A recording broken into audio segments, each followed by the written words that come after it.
New York, we let them guns go off. About my money, money, money, money. Straight business like that nigga Sonny. Bronx tails on well with a clip of dummies. I got that fully calico. That semi-auto so slow. No, I don't wanna go boom, boom. I wanna go black, black. Let that motherfucker go. I got no time to go below. Rapid fire is all I know. No, I don't wanna go boom, boom. I wanna go black, black. Let that motherfucker go. Yo, chillin' in my. Is that Cuban? No. Is that Mr. Right? Is that Cuban? Hey, you locked in with the Sypher. Hello? What's good, Cuban Link? Yes, ma'am. How you? Alright. Hey, what's up, mama? Man, I'm chilling. First of all, I want to thank you for taking the time out of your schedule to chop it up with us tonight. No problem, man. You're welcome. Listen, we got a lot to talk about, man. I know we interviewed with you a year ago, and I tell everybody that's who because I interview a lot of celebs, and we here at the Sypher, we talk to a lot of artists, and I keep telling people we've been doing this for almost 5 years now, and I tell everybody you are still in my top 5 of interviews that we ever did with the Sypher. Thank you, man. Much love. Appreciate you for that. Absolutely. You kept it so gully, so now it's time to really get gully because we want to talk about it. Let's first go into some history. Can we go back and then come forward? Yeah, we can do all of that. All right, bet. So talk how you get started in this hip hop game. Well, like I said, many interviews. I came here from Cuba. So, I didn't speak no English, I landed in Miami first, and then after Miami, I went to Puerto Rico. Then when I was 10 actually, 9 years old to be coming at 10, I landed in the Bronx. So, once I landed here, it just, from the graffiti to the breakdancing to the actual music, I got involved in hip hop heavily, like that just took over my soul. So, gradually, just listening to music, the Red Alert show back in the day, just loving it, loving the music and that boom bap, from back in the days of the lyrics, it just made me get into deeper into hip hop. So, kept doing it instead of writing notes, was writing rhymes in class, and gradually, started looking on the low, writing songs. And one day, it was a class project, and I said a rhyme. I took a Run to Keep song over, and I did it over to the Crack is Whack. Back in the day, they had that logo, that slogan, and I did it over in front of the class. I got a little applause. My confidence went up a little bit. So, after that, I started doing talent shows in school and all that. Went to high school after that, did talent shows also. But on the block, we was doing the whole thing, and in the hallway, doing the shut up. Yeah, wait a minute. You know what, Cuban? You get riled up, so. Cuban, we don't want the SPCA coming through, son. That's up. Yeah. Cuban said, shut up.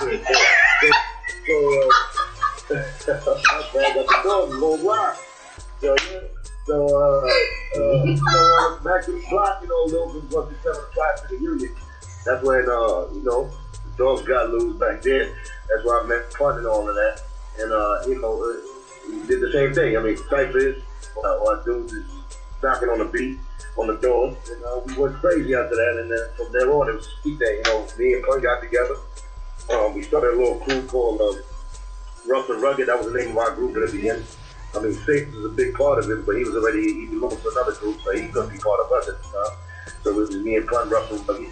I was Lyrical Assassin. He was Big Moondog, the Punisher. Not the Punisher yet, but Big Moondog. Yeah. We was just making noise with the block, man. We got attention to everybody. From Forest Projects to the Ranch Crew.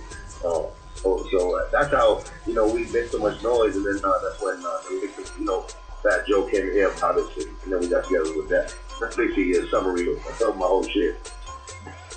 Damn. So, okay, y'all had your little group going on. How was it come to the point where Terror Squad was created? Yeah, that point was when, like I said, then State got the group thing with the other guys didn't work out for him, so then he came back to us. So then after becoming rough and rugged, we became Full of Clips. Full of Clips started making noise, and that's when like Fat Joe, we was rocking with Uncle B at the top of LES project. He put some money behind it, for top dogs back in the days, and he was just putting some money behind us, getting on, you know what I'm saying, with this Victoria 5 Chris Sam Taylor show. And then Joe, he heard about it, so he wanted to hear us out. One day, in the 126 and 10, it's a little bodega right there. He pulled up. He went to get something to drink, I guess. And me and Plum was, just chilling outside. That was a place to chill at. And Plum told me after he went inside, Plum told me to tell that nigga who was monster. So I was like, all right, well, cool, let's go. You know what I'm saying? I knew Joe from the softball games and all that, so we had a little history. It was all good back then. And then I went there and I told Joe, my man wants to see you guys. He said, all right. He was like, cool, no problem. He bought a soda or whatever and came out. Spit some fire. Press Joe, you know what I'm saying? Joe was crazy. He didn't show us he was crazy, but Joe was nice. And he gave him props. And then he stepped off, and then, you know what I'm saying? Me and Punny stepped off. And Joe went to get fun. He became a part of Joe's Jealous 170 album. So that's how that came about. And Funny never in his mind, sort of leaving us behind. Even though Joe was pumping him, like, as far as like, I could take you by yourself. I could do it by yourself. You don't need those other guys. And Paul was like, my dude, this is my family, this is my crew. We're rocking together regardless. I could go first, but they always gonna be with me. So that's how he kept it, you know what I'm saying? And you know what? It's interesting that you say that because Fat Joe just did a wicked ass interview on Hot 97 with Flex. And he mentioned all of that into play and about how he asked Pun to come sit in the car with him after hearing Pun. And y'all already had your thing going on. And I'm sorry. I'm sorry. I'm sorry. Say it again? Okay. All right, let me hear you. I said, it's funny that you mentioned that. Can you hear me now? It's funny that what? It's funny that you mentioned that because Fat Joe just did a wicked interview with Hot 97 with Flex. And I've seen that interview.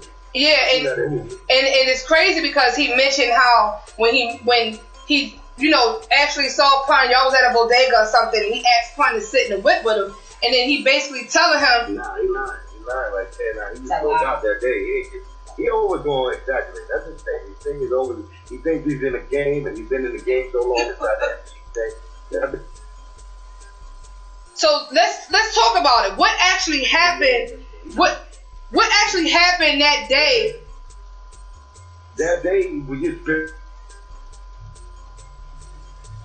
Your phone breaking up. So let me tell me, cool, no problem.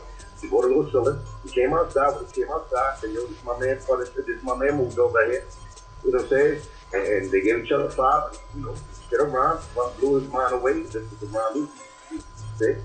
And, Joe, I was twitching. You couldn't believe that it was another big guy. And I was like, around that area that could flow like that. So he definitely impressed Joe. So Joe was like, man, you nice. You know what I'm saying? This, that, and that. And then Joe broke out today, gave a little politics lesson for like 10 minutes, and he broke out. And me and Pun broke out. You know what I'm saying? And maybe that happened when we put him in the car. That happened probably like 2 days later. Because, we was rocking with the same crew, the same TS dudes from around the way. So that's what was going on. I was out waiting with it. You know what I'm saying? He was rocking with the same crew. You know what I'm saying? So, but that's what happened. He goes up to the same thing, but at the end of the day, he's skipping chapters. That's what it is. You know what I'm saying? It's fine, skipping chapters. Okay, since you saw that interview with Fat Joe and you listened to it, he went in on you pretty hard. What is your take on that? That's that hatred in the heart. That's that how you call that? That's that conscience in the back of his head. You know what I'm saying? Things that transpired in the past. I'll tell you a whole story, but Let's go. do that live because this whole thing is not to hear you. But I definitely, it's just the way he feels, What can I tell you? That's why at the end of the day, it's always every move that I ever made, like according to what he's talking about, how it played out in his mind. Like he's totally alive. You know what I'm saying? I've been telling y'all the story for 20 years since my first interview when I opened up about that situation. You know what I'm saying? How the situation started, and how the whole situation started because really it was a animosity between me and him. There's a lot of incidents that transpired, between me and him in the past. But it was a space in there where there was a lot of love. You know what I'm saying? We was really family, and we thought we was family. But then the business came into play, and that's when I started finding out how funny he was moving with the money. You know what I'm saying? That's when I started catching him, dipping inside the cookie jar, taking money that it's like, in the beginning, to me, it was like, okay, you need to wet your feet a little bit because, you are the leader. You did work hard for it. Did. But at the end of the day, you was here before. So, yeah, you could take a little percentage here and there. You know what I'm saying? Do your thing. You eat, man. You deserve to eat. You know what I'm saying? You put us on. So I was validating that fact that it was something that him putting us on, he deserved a little more. But then I started doing the numbers. I started looking at paperwork and stuff like that. I'm like, this dude is really he's not even taking a share. He's just abusing shit. And that was what the problem was. So when I was confronting him, dude, what are you doing this? You know what I'm saying? Where this money at? And it was not a conversation of me blowing up his spot. It was a conversation of me on a low with him, just like, my nigga, what's going on? You know what I'm saying? He always had, he always danced around the college. But my loyalty still had me sitting there and stay with the crew because, we started together in our mind. And, I'm giving them a little time, niggas, to wise up and be like, yo, I don't got to do this to my people. But, you know what I'm saying? Like, we all did come here together. I ate enough. I'm getting paid from 5, 6 different artists. You know what I'm saying? And they treat me good. Let me slow down a little bit. Wow. You know what I'm saying? The more he did it, the more greedy he got. And that's, it just became to a point where, I was offered a closing deal with the owners of 550, the ones who did the 560 line back in the day, which was his. And the people who backed up his closing line, they came directly to me and said they wanted to give me a closing line. You know what I'm saying? So I was like, okay, cool. I've been running with Joe. I still had that respect. So I ran it with Joe. I was like, yo, Joe, what's up, man? How you didn't tell me that these niggas wanted to do what they do? I'm paying you 20% as you be my manager, and you're not coming up with like work for me. Like, your job is to go out there and get me some work. Don't get it twisted, you my nigga. But, and we partners, but in this music thing, but I'm paying you 20% of every show I do. You know what I'm saying? So it's like, as far as work, you're supposed to be working for me. You know what I'm saying? So, if you tell you got a deal for a clothing line, you're supposed to tell your client that. So he never told me that. So I was like, yo, my nigga, but what's up? Like, why are you telling me these things? Like, you get money. Of course, it's one of my dreams to make a little clothing line. You know what I'm saying? That's moving my brand up. That's dope. Why you didn't tell me? So he was like, nah, don't fuck with them. Like, don't fuck with them. You know what I'm saying? Like, and I took it like, I said, yo, but tell me a reason not to fuck with them. They fuck you over the past, whatever. He said, nah, it's none of that. I just don't want you to fuck. So he's telling me things like that. I'm like, come on, dog. Like, I'm already seeing you dipping in the cookie jar. Now you blocking me here from really, like, expanding my brand to getting a little clothesline back in the day. So I was like, you know what, man? Fuck out of here, man. So you know what? I did the deal with the dudes anyway. I was like, you know what? My dude, let's go. It's the time you got to start thinking for yourself. You can't just depend on niggas who can get decisions for you. But my loyalty got to block some stuff apart. Right. You know what I'm saying? But that was like the key point where I said, you know what? I'm doing my own shit. Let's get this business for real. You know what I'm saying? I got my son, I got to feed, I got a family, I got a house that I got to maintain. So that's money, the extra money in my side. So I made that deal happen. And then after that deal happened, that's when he caught some feelings behind that. And that's when he started just turning everybody against me inside that whole actual TF. You know what I'm saying? And mind you, at that time, I already did 80 shows on the street without really my album dropping. And I was doing this shit on Still Telling Lies and Flop for the Jazz. You know what I'm saying? So I was doing 10 G's a pop, a show. So I did 80 shows. So you do the math behind that. That's 800,000 I made on the street alone. And I gave them 20% of every show. So I made them, not even dropping an album, around $160,000. Off the streets. And he got the nerve to say I never did nothing. He's a fresh-faced liar. You know what I'm saying? And then he said that he bought me a house. How can he buy me a house?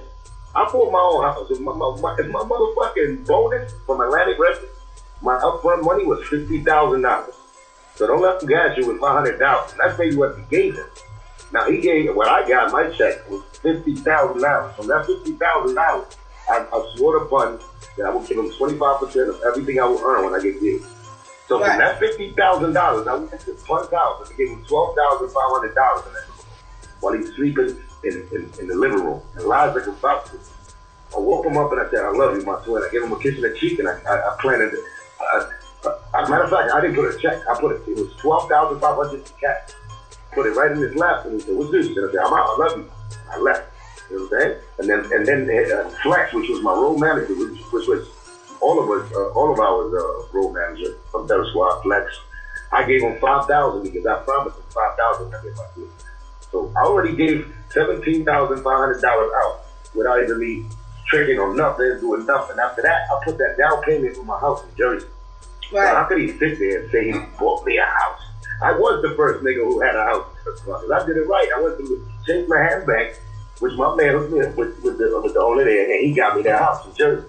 So how could he lie and say he bought me a house? Now the only thing he did buy me was the NSX. He did buy me the NSX. So he gave me $50,000 with NSX, and he bought me the NSX, Chevy Red NSX. And he acted like it was new. He bought it from a drug dealer back in the day. He don't tell you how to. He bought it for $20,000. Even though I appreciate it, because I was, at the time, he was my brother. I was doing my brother bought me a car. I loved it. But then when he gave me that shit, it was a big ass, beautiful hoopty. That's what it was. Because he had a problem with the clutches that could never be fixed. And I had to spend 9 G's just on clutches alone in 3 months. So I thanked him and I loved him for it. But at the end of the day, when you look back and you go, damn, this nigga bought that shit for $20,000. He gave me $50,000 for my Atlantic deal.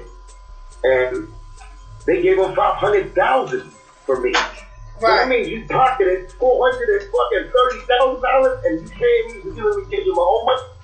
Wow. So, you know, that's how disgusting it gets. But I have to really, like I said, really see your face, tell you story. Because I think my face expression will just tell you that I'm lying or not. You look me in my eye. You know what I'm saying? Because at the end of the day, you do one show and Flex. And everybody goes like, oh, look, he's telling the truth. But it's like, yo, he's a great liar. You know what I'm saying? He should have been on that remix with Shakira and Beyonce. Damn. He's a liar. Damn. You know? Damn. But, you know, that's how you forget, mama. But, you know, it's like I spent like 20 years telling people the same story. It's just like, they can say gibberish. He says gibberish in one fucking night. And it's like, oh, this nigga, you know, he didn't even address it. So I thank Flex for even bringing that out. Because you see how uncomfortable he was when he mentioned my name. So, you know what I'm saying? I still appreciate Flex for that. Because not too many interviewers even ask him about that. He's trying to make that chapter of the story like disappear. And it just doesn't disappear because it's never been answered for. You know? And one more thing. When he said that shit about he knows how to cut his face. Which I know he did. I never said he cut my face. You know, I never said that. And you know what? At the end of the day, I always told y'all the story. The story is that, yo, he was fighting with his brother, you know, my other man. He punched my other man. He looked at me. He punched at me. I wasn't looking at him for him to punch me, but he snuffed me.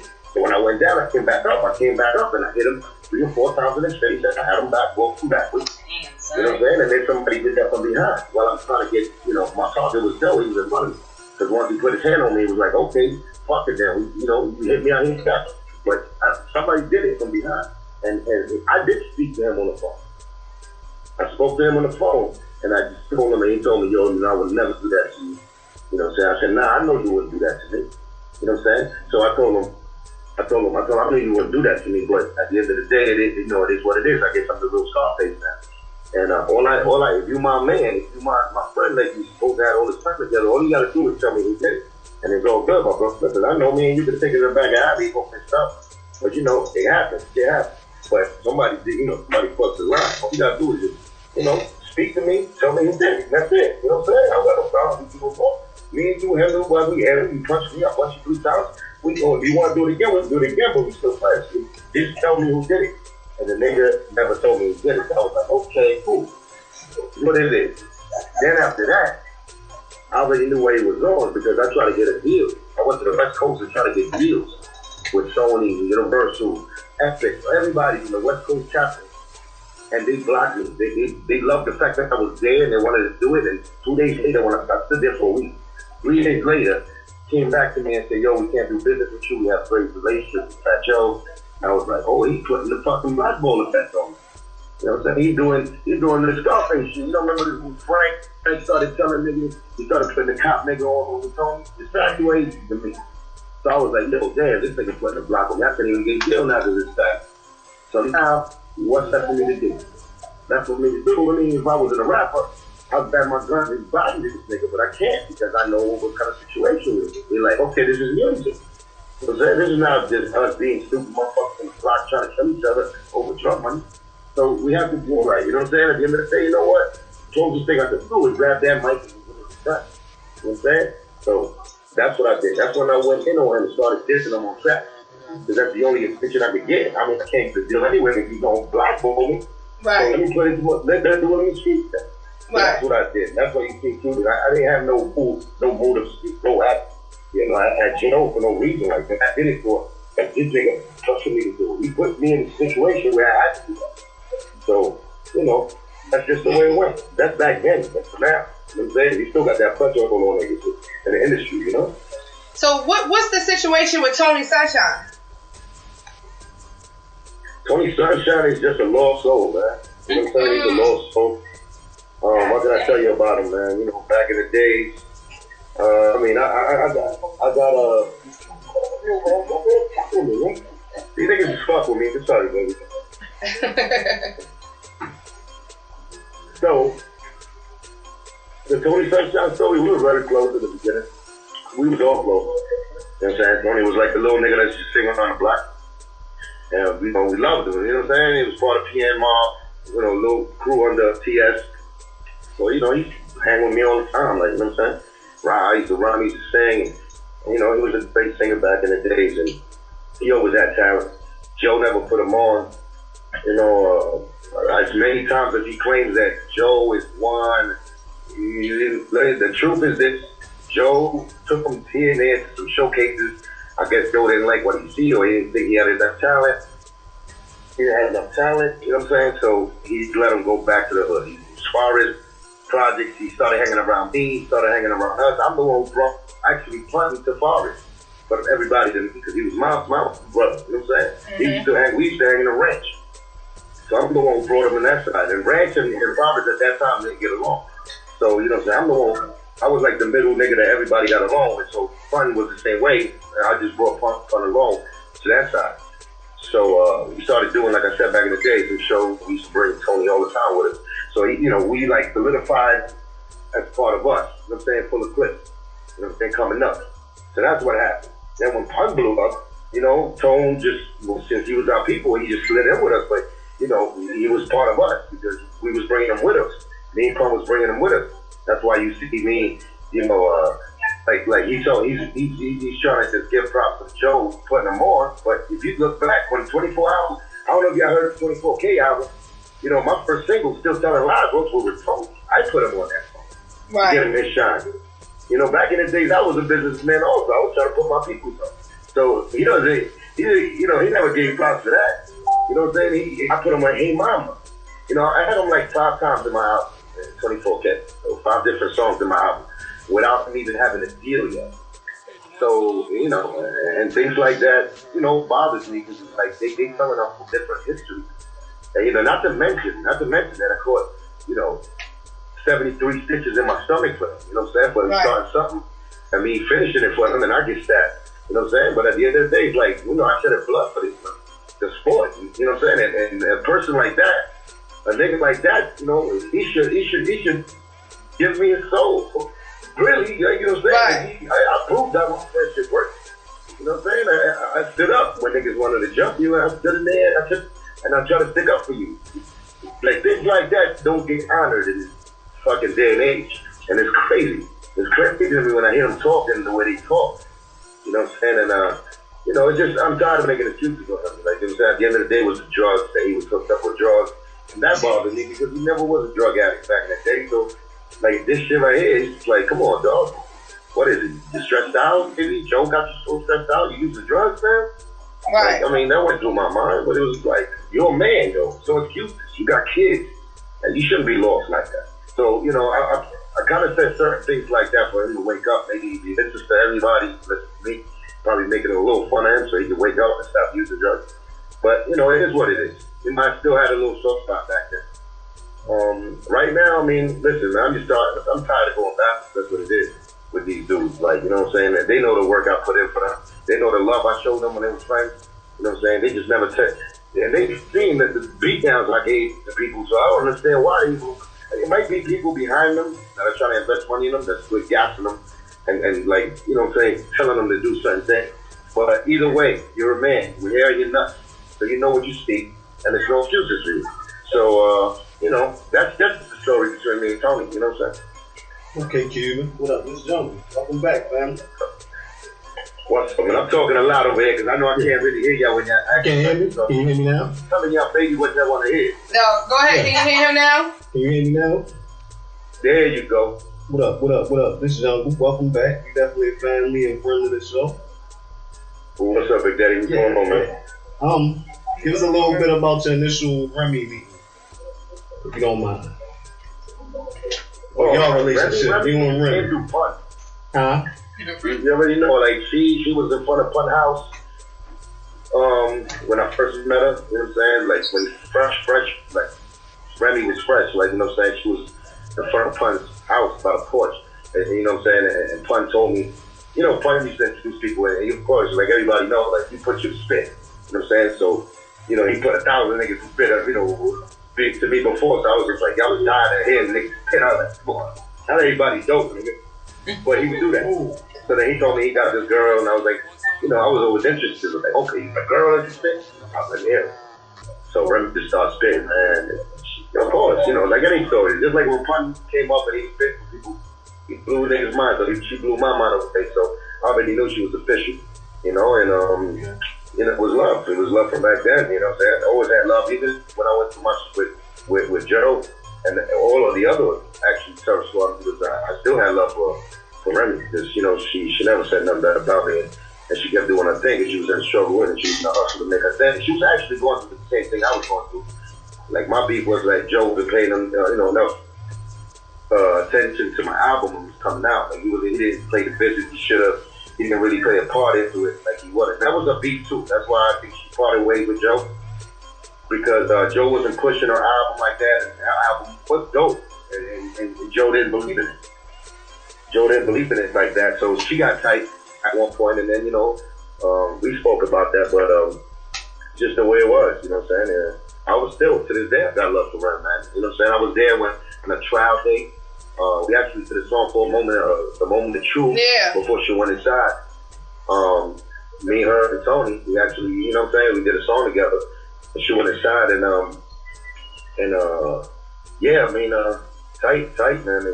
It was love, you know, even if there's love from afar, so I'm always going to have love from afar for Remy, you know what I'm saying? And I'm happy she's doing what she's doing. I mean, when she came out, you know, she became Fat Joe's sister again. You know, it bothered me a little bit, but I get, you know, in my mind, I was like, you know what, she's a business lady. She understands what she's doing. She earned her right to do what she want to do, and that's it.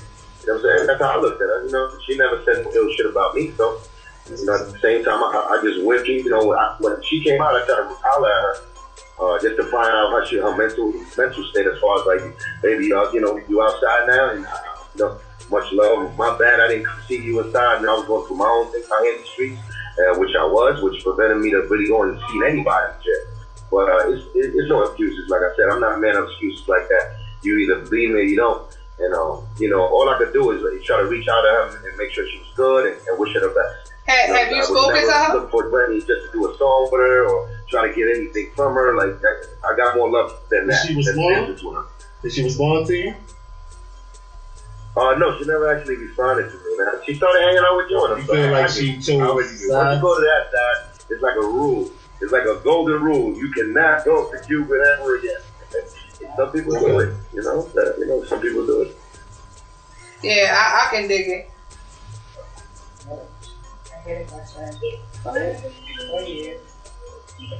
But yeah, other than that, like I'm good to know that y'all don't got no ill will.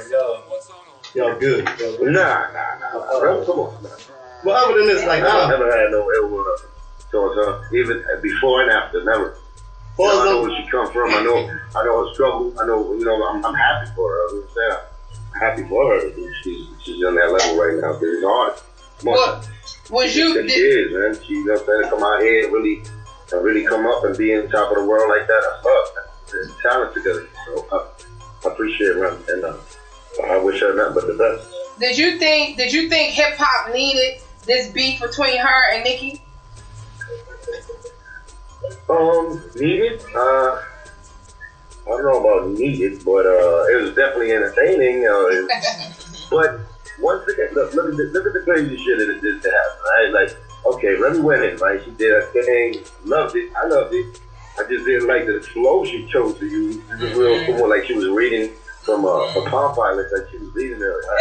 That's the only thing. But as far as lyrically, she was crazy with it. Word. That was crazy.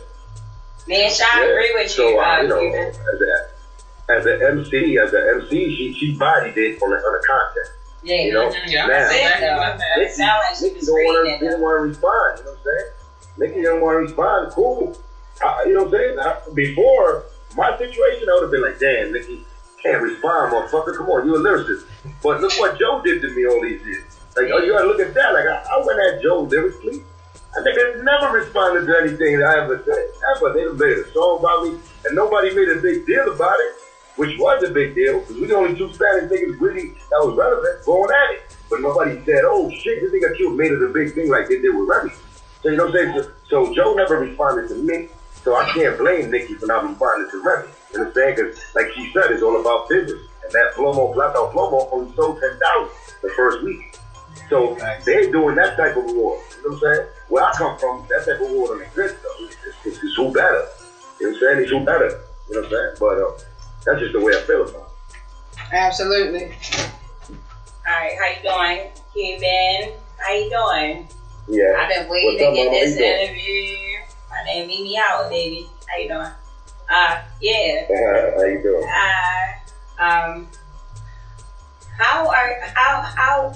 What exactly is you want to do in the future? Well, I'm working because right now. we want to hear more music from you. We want to hear more beats. Yeah. I'm just caught up in life. Like all of us. We ain't fucking superheroes. We're not no niggas that, you know what I'm saying, especially the situation where I go through and you know what I'm saying, you know, that capital, when you do a song or you do an album, that capital is definitely needed. Some connections are definitely needed. So I'm like the black sheep of this fucking, industry. So when I do come out, I have to come out with full power through my own effort. Yeah. Like people behind me, with my own team, with my own label, things like that I need it. So with that being said, like how many people can you really trust and how business-wise enough to be playing certain kind of positions and are ready to take on a Cuban situation? So you got to look at all those facts. It's not that it's over, but the time is right, that money is right, which I'm still working on the album right now for Mr. Lane. My third album, and the mixtape, coming up, and the Spanish album that I'm doing, you know what I'm saying? So all of those are in the works. It's just the actual business approach to come up and win, because it's hard to win right now when you got these computers and you put out a song and it's free for everybody, which is love. That's how my career started anyway. That 24K album never hit the shelf because it was shelved, but at the end of the day, it got leaked. So that Catch-22 with all the bootleggers selling my shit in the corner, but I'm not making no money over it, but my fame is going up. So that's how people know Cuban Link, because only of that situation. You know what I'm saying? My album never came out, but yet it got leaked. So the streets know me. People across the world know me because of that. So it's a blessing and a curse. So right now I'm in the same situation as far as like the computer world. I put out songs out there, and people download them for free, and they just get the chance to listen to my music. But at the same time, it's not like no capital coming back to me. It's what it is. But we have to form a formula to really, and that comes from making a team and making the right, the iTunes situation right, and making the business part right. So that's what it is. I can't just jump in the water without the business not being right. Absolutely. Hey, Cuban, how you doing? Hey, Mama, how you doing? I'm doing well. You mentioned earlier that you and Fat Joe basically work the two Latino dudes that's only doing it out here, and was it hard? Well, in New York, really.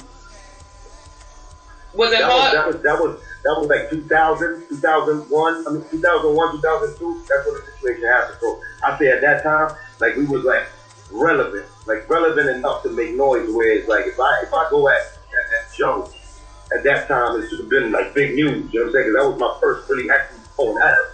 So it's like after the Summer Squad broke up, Joe came out with his album. Then I came out. After I went through all those avenues and found out how blackballing he was blackballing me, I came out and started dissing him. That's when like the news should have been on some bigger things. But then again, the Twitter world, the computer world wasn't on it like that. So it's understandable, you know? So my question is, do you think it was harder because y'all was Latino to break it through the hip hop rap barrier? Of course it was harder. It was harder when we came in. You know what I'm saying? When we came in, the shit was harder than motherfuckers. You know, it was hard. It was hard. You know, when you're not the norm as far as whatever situation is going on, you know, you're an ice skater and you're black, you know what I'm saying? And you're trying to be an ice skater, and you know you gotta be twice or three times better. But white boy. We see Latino people as being black though. Like I feel like we see Latino people as being black though. Like I don't feel like y'all so far removed. But that's I grew up with black and Latinos are the same shit. Right. Now when you get to the biggest space in the world and you get to the white collar, you know, people inside the offices, and then you get to white America, you get to big America and a bigger folk. It's not like that. It's separation. You know what I'm saying? So we have to still handle that. We still have to go through those values. You know what I'm saying? Because at the end of the day, when you think of rap music, you think of black people first. You know what I'm saying? They don't think about, you know, Latinos doing the graffiti and breakdancing back in the day among sides of, you know, black people and Latino together. They don't look at it like that no more. So that's why I'm saying it was harder for us as far as like we touched the breaking, we touched the breakdancing. But when you touch that music, like, you know what I'm saying, it's not from that base, like you have to be extra nice. And you do. And that goes for anybody. But I'm just saying, like Eminem, like he get praised so much at the end of the day because he was white. He gets that extra money. So when you do cross that barrier, you're gonna get paid. You're gonna get that money because you like a miracle that just happened. You know what I'm saying? So you get more attention. But when we came up, it was real hard. It was real hard. The odds was definitely against it. You know, Fun broke that door open, and he made it give us support. You know what I'm saying? He was the tool that we needed as far as like from output. You know what I'm saying? Even Joe included, like he knew that Fun was the special one that was to break the door open and go to that top level. You know what I'm saying? But came out, he went double platinum. That's a whole different. You know what? Fat Joe said in his interview that Pun was like Bronx Biggie. Do you agree with that? I didn't hear you. Sorry? And Fat Joe said that Pun was the Bronx Biggie. What Biggie was to Brooklyn, that's what Pun was to the Bronx. Do you agree with that? Biggie? Yeah. Oh, I mean, yeah. And caliber as far as like respect and love, yeah, definitely. And a lyricist. A lyricist. Like if you critique them on a lyrical note, like as far as like format, they had different formats. I mean, we all know Biggie was that suave, you know. Come on, he just had that lingo. He had that swag. He had swag. Pun was straight up machine gun funk. You know what I'm saying? Pun was machine gun funk, straight up with lyrics. You know what I'm saying? He got that, like I always said before. Pun was the Tommy gun. He was the Tommy gun. Spit lyrics like a Tommy gun. 100 per clip. You know what I'm saying? In 5 seconds. Now Biggie, he took his time. You know what I'm saying? He was that 350 golden eye 350 step. He was that. You know what I'm saying? He took his time. He had his swagger.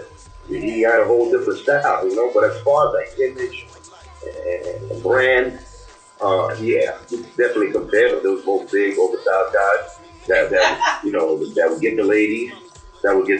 And you know they have the lingo with their mouth. They get the gab. So yeah, I would compare that. Okay, so let's wrap it up.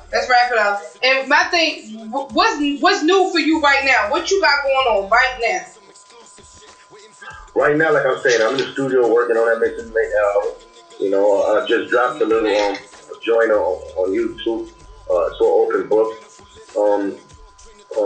And before that, What Would You Do? So I'm dropping little things out there just to stay relevant, and let people know, you know what I'm saying?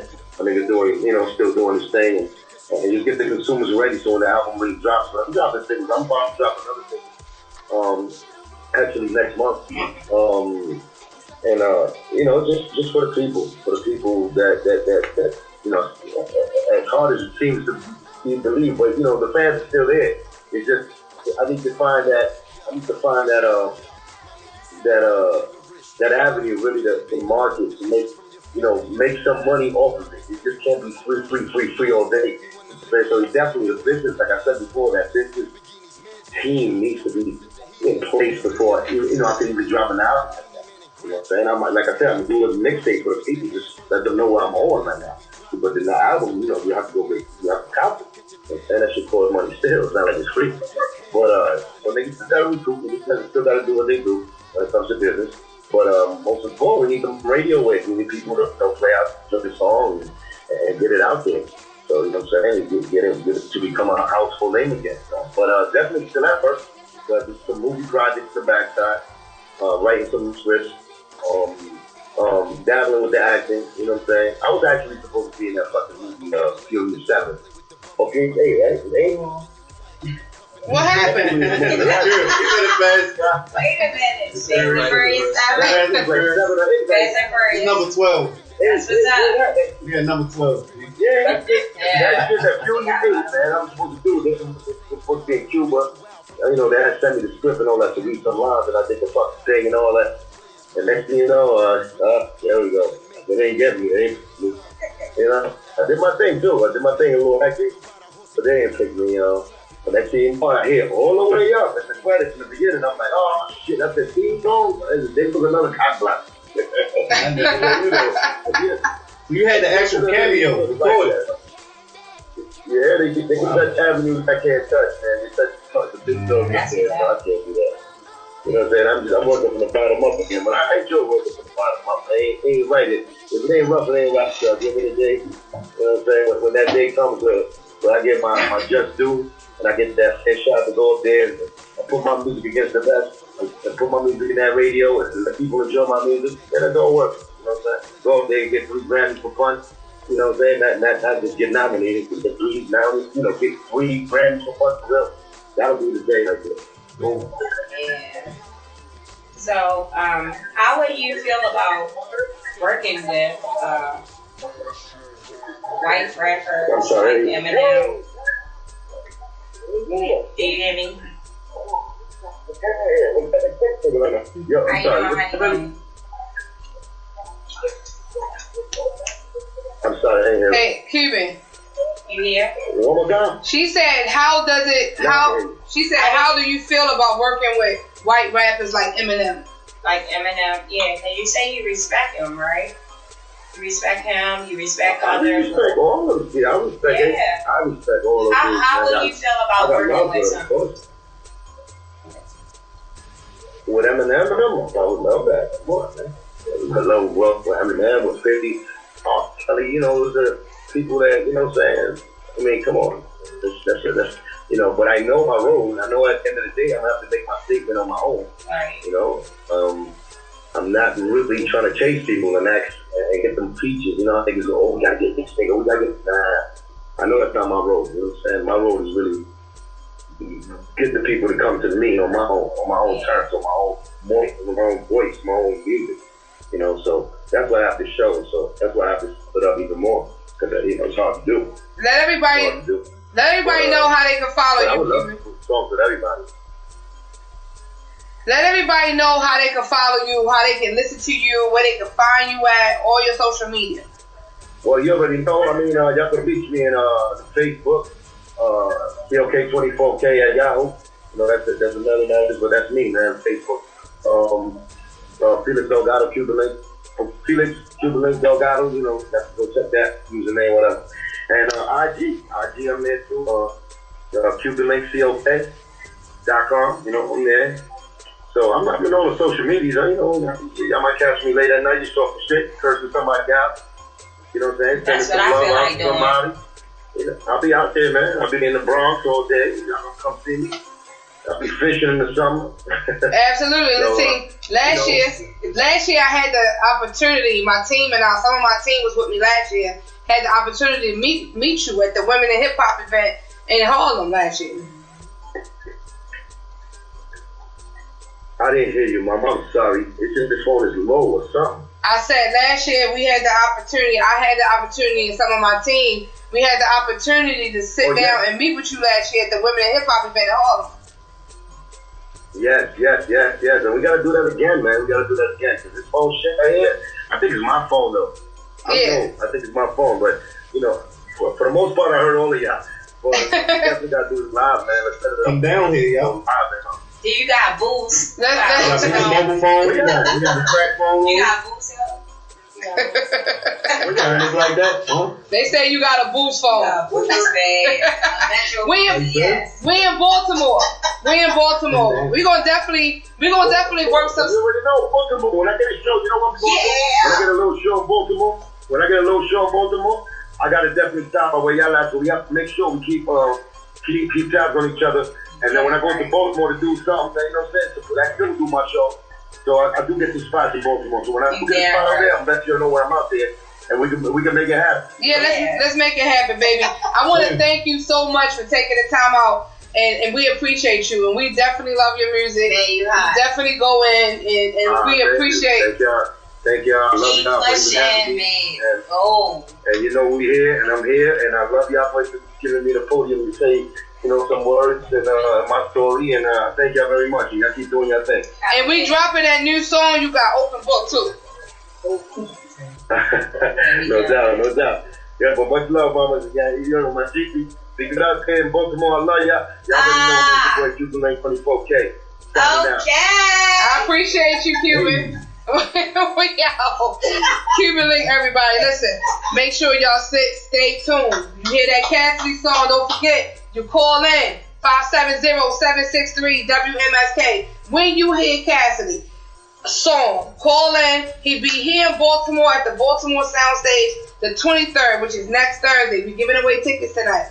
You call in. I need the third caller when you hear Cassidy. So you know what you got to do. If you're listening now, that means you got the app downloaded. For those chiming in on Facebook Live, because there's a lot of Facebook Live going on around here, make sure you got the WMSK Online Radio app. Download that app. Listen to the show. You hear Cassidy. I'm looking for the third caller. Call in. Now it's a twist. I might ask you a Cassidy question. Get your research on. Do what you're supposed to do. Know this guy. I got 2 tickets right now to the third caller when you hear Cassidy's song. 570-763 WMSK. This is Sypher, man. Kick your J's up. Shout out to Cuban. Cassidy. Shout out to Cuban for calling in. Keeping it 100 and thorough as always. The last interview was like an hour long. This interview was like 45 minutes, 50 minutes long. Shout out to Cuban for always keeping it Bronx. That's what he do. He keep it boogie down. This is Sypher, baby. Listen for that Cassidy song.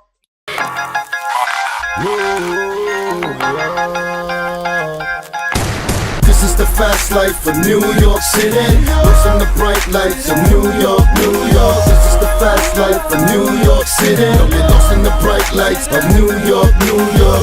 Get your shine glow, but don't get blind though. Just the speed of the city, I'll make your mind blow.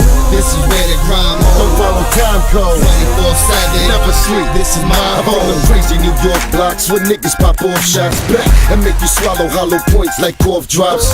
They send you off to the morgue in a small box. Bodies in autopsies looking like pork chops. Check it, these scared charters only know how to draw blocks. Paint the town red and spray it red like smallpox. They even knock off cops, offer them more props. Hawaii 5-0s, get them hollow or low highs. But this ain't a soap opera, check the New York clock. As soon as the ball drops, the Eagles and Hawks flock.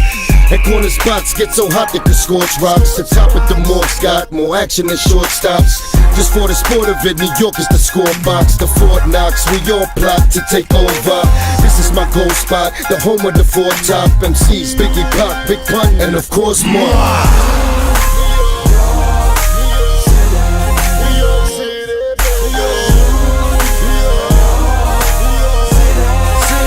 It's mine. I said it. Only a few ever did it like I did it. I did crime, bit it. I spit mine vivid. Every time a nigga ever heard me spit rhyme, shit it. Let's get it. I'm from the home of hard knocks, where they got soft for hard rock. Bronx blocks, where they shot Larry, locked up, pissed through the Oyers on Broadway. Got that crystal. Where them chicks kiss you, the stick 'em kids get you. Gotta keep the biscuits with you. It's real here. Where they yell Brooklyn, get your chain tookin'. Christian or Muslim, nigga cocaine cooking. They in the bookings or islands, wildin'. With chicks on the VI styling. Hulk S, where they blasting, the diamonds flashing, the cameras, the lights, the action. New York.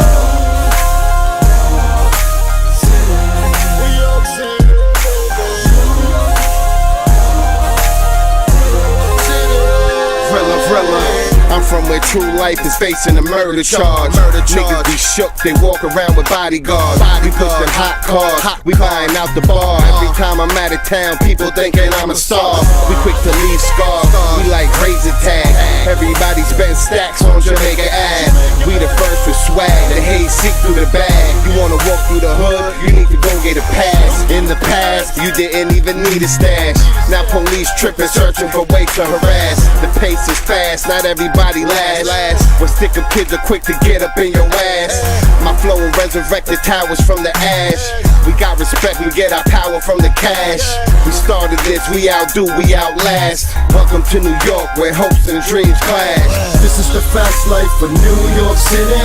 Losing the bright lights of New York, New York. This is the fast life of New York City. Don't get lost in the bright lights of New York, New York. Get your shine glow, but don't get blind though. just the speed of the city. I'll make your mind blow. This is where the grind Don't mode. follow time code. 24/7, Never sleep. this is my home.